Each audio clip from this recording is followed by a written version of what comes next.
कि धोनी बोलो से अरे नाराज बाड़ू का हो लेवल उठा के रखिएगा भैया माइक का कि खाना पीना खोइले नाराज बाड़ू का हो काहे मुंह लटकैले बड़ू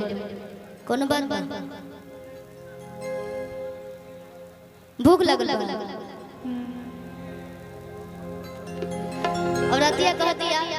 आज सैया जिलिया दे सारे हो कि सैया जिलिया दे सारे आज मोर गुलाबी गुलाबी गुलाबी कि जवाना में के पेनहोस राउर भाभी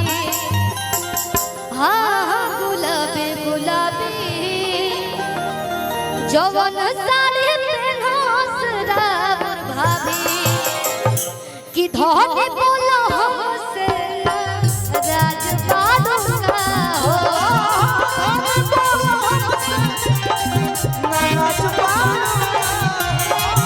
खाना पीना खोइले आज बादुका हो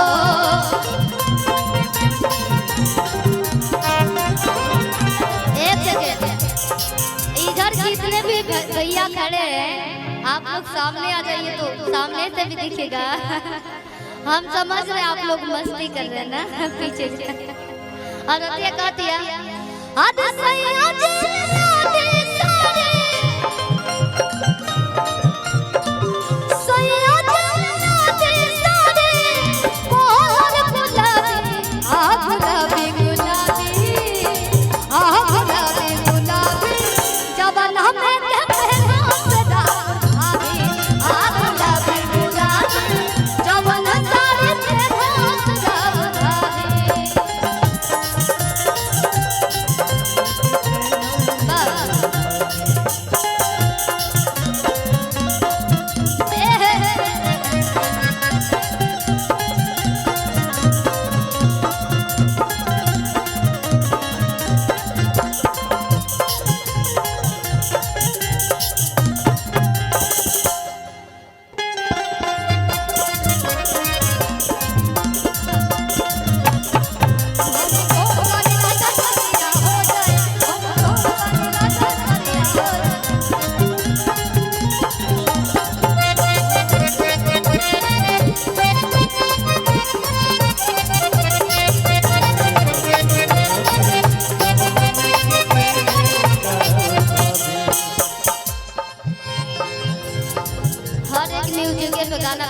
और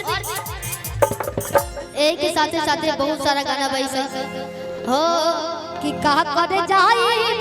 अरे कमाया बेंगलोर पिया कि कहा करे जाए कमाया बेंगलोर पिया खोलनी न गवही की